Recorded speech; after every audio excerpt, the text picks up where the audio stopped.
Voltando ao nosso estudo de imperialismo, o que que vai acontecer? Gente, né, eu falei para vocês antes, né, das divisões territoriais e como isso fere, né, a questão étnica da África, né? E aqui eu não pude deixar de trazer para vocês, né?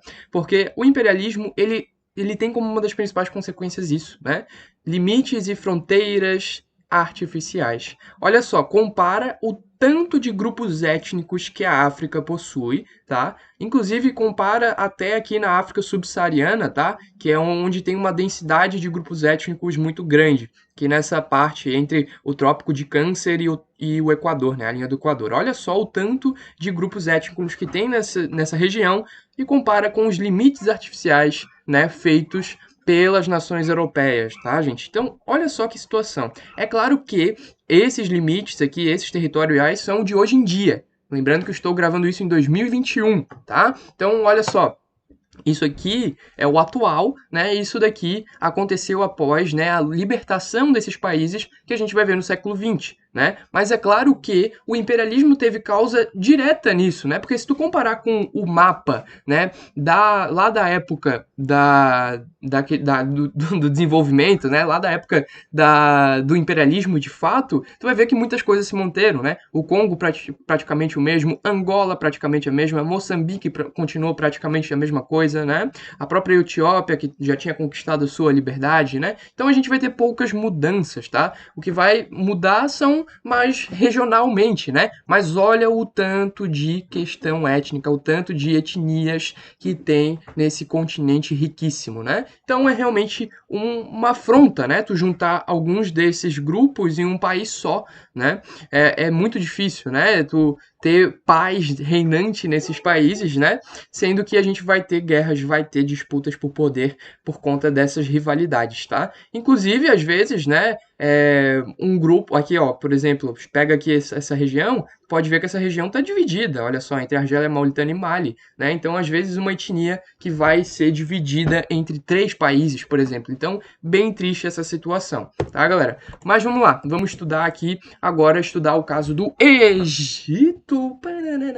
Ô, fazia tempo que a gente não falava do Egito, hein? O Egito é legal, cara. Estudar o Egito é massa, né? Porque tu estuda o Egito lá do Antigo Egito, aqueles faraós, as pirâmides e tal. E agora tu vai estudar o Egito moderno, né? O Egito contemporâneo, olha que loucura. Então, olha só, o Egito, né? O principal caso de imperialismo no Egito é as nações visando esta passagem, né? O Egito, né? Ele tem aqui, né, a Península do Sinai, isso aqui é território egípcio, né? Hoje em dia, pelo menos, né? E a gente tem aqui, né, uma ligação que é possível entre o Mar Mediterrâneo e o Mar Vermelho. Gente, isso aqui é conhecido como Canal de Suez, tá? Inclusive, nesse ano que estou gravando, em 2021, teve um navio que ficou meio mal colocado ali no Canal de Suez, demorou um monte, né? Teve muitas perdas econômicas para vários países, né? Por conta da importância que é o Canal de Suez. Imagina você no Mar Mediterrâneo querendo chegar no Mar Vermelho, né?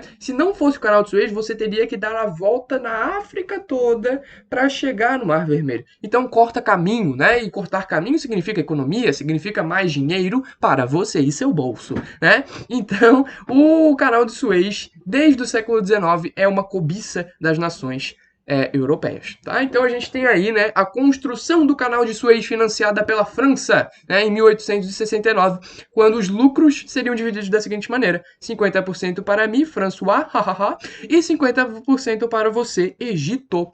E aí o Egito concorda, né? Porque teria algum lucro ainda, pelo menos, com essa construção, ia ser financiada aí pela França, e a gente vai ter então, né, a construção aí desse canal. De 1873 a 1875, o Egito vai ter uma crise ferrada, né? A gente vai ter crise climática, a gente vai ter queda na produção, a gente vai ter crise econômica, e aí o Egito, para aliviar os cofres públicos, vai vender a sua parte do canal de Suez para a Inglaterra. Agora, 50% do Egito, do canal de Suez, fica com a França, 50% para a Inglaterra. Ai, ai, ai, ai, ai. A Inglaterra e a França, a gente viu na última aula que estão bicadas, né? Eles não estão felizes um com o outro. né? E aí ainda agora a gente vai ter, né, essa divisão, essa disputa para ver quem que domina mais o canal de Suez, né? E aí em 1898 acontece um incidente de Fachoda, elas vão brigar ainda mais, França e Inglaterra, né? E aí o que que vai acontecer?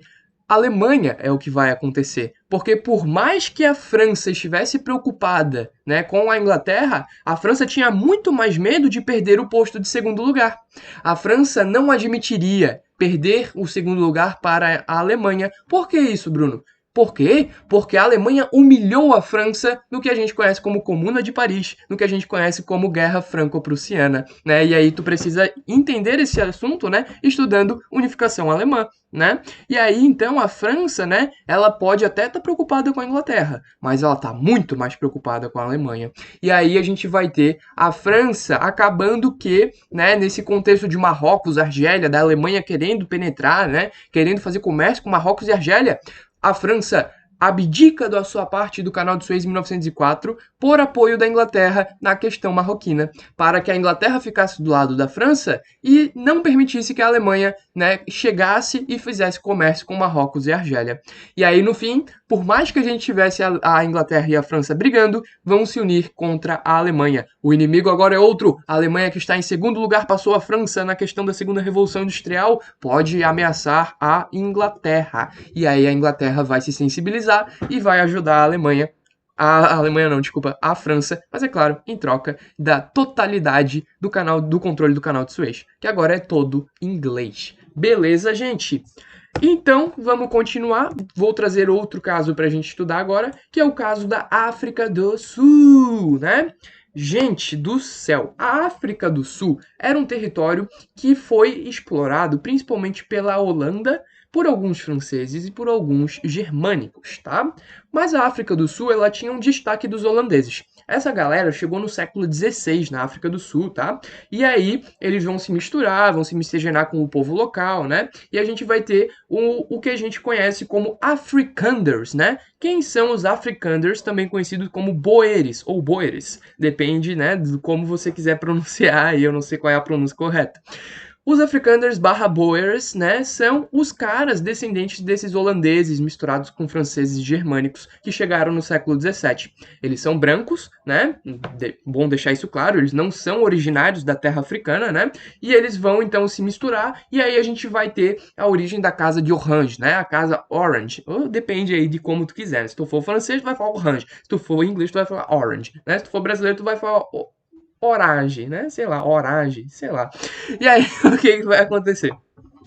A gente vai ter, né, duas regiões riquíssimas que a casa de Orange, né, de Orange, sei lá, de Orange, vai aproveitar, que é a região de Orange, né, e a região de Transvaal, regiões riquíssimas em carvão mineral e riquíssimas em diamantes, né? Mas a Inglaterra, né, espertíssima, vai no Congresso de Viena, lá depois de Napoleão. Para tu entender melhor, vai lá para a aula de Congresso de Viena, né? Se tu tiver perdido. A Inglaterra vai no Congresso de Viena, vai conquistar um pouco desse território aí da África do Sul, né? Principalmente a Costa do Cabo, que hoje a gente conhece como Cidade do Cabo, uma das capitais aí da África do Sul, tá, galera? A Inglaterra vai dominar, né, essa região, vai conquistar o direito de dominar essa região e vai começar a pressionar a região de Orange e Transvaal, né? Porque a Inglaterra quer esse território porque lá tá cheio de diamante, tá cheio de carvão mineral.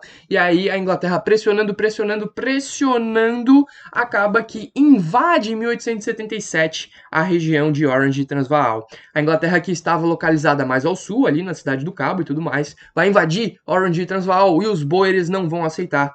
Então, em 1880, a gente vai ter a Primeira Guerra dos Boeres, né? Onde os Boeres vão lutar pela sua totalidade na região de Orange e Transvaal. Não permitimos que a Inglaterra anexe essa terra. A Inglaterra anexe essa terra. Isso mesmo. Os Boeres, né, na Primeira Guerra dos Boeres, não vão conseguir, né? A galera, os Afrikanders não vão conseguir porque a Inglaterra tá muito, mas muito forte, né? Mas, né, em 1881, mais umas batalhas vieram e os Boeres venceram. Olha que loucura, né? Os Boeres venceram a maior nação da história, né? O maior império da história, que é o Império Inglês. Os Boeres tiveram algumas batalhas que perderam e depois conseguiram vencer em 1881.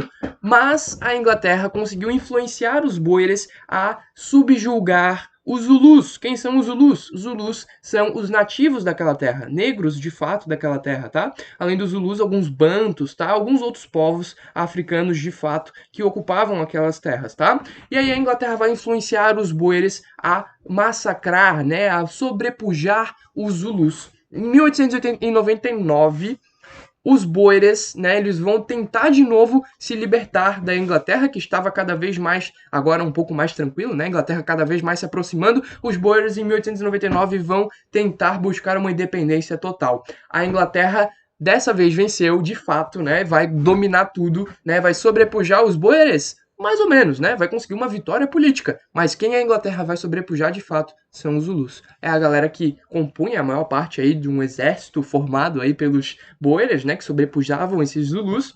E em 1902, agora toda a região da África do Sul pertence à Inglaterra. Mas quem sai perdendo mesmo não são os boeres. Os boeres são brancos, né? A Inglaterra não vai exterminar os boeres. A Inglaterra vai exterminar os Zulus. Né? E aí esses Zulus, que são maioria, né? A maioria da população é Zulu, mas eles vão ser segregados da população branca, no que ficou conhecido como regime de exceção, o regime de segregação da minoria branca, também conhecido como apartheid. O que foi o apartheid? Uma declaração pública de que os brancos não poderiam, né, andar nas mesmas condições dos negros. Os negros deveriam ser marginalizados na sociedade. Os negros deveriam ser proibidos de frequentar certos locais.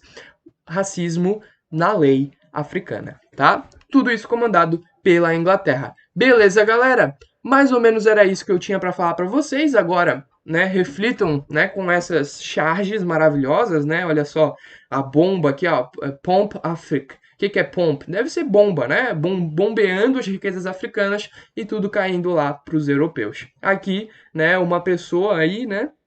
Parece o Hitler, gente, meu Deus. Mas deve ser um europeu qualquer, né? Enfim, né? Controlando a marionete africana, né? Da maneira que ele quiser, ligando as duas pontas da África. Beleza, galera?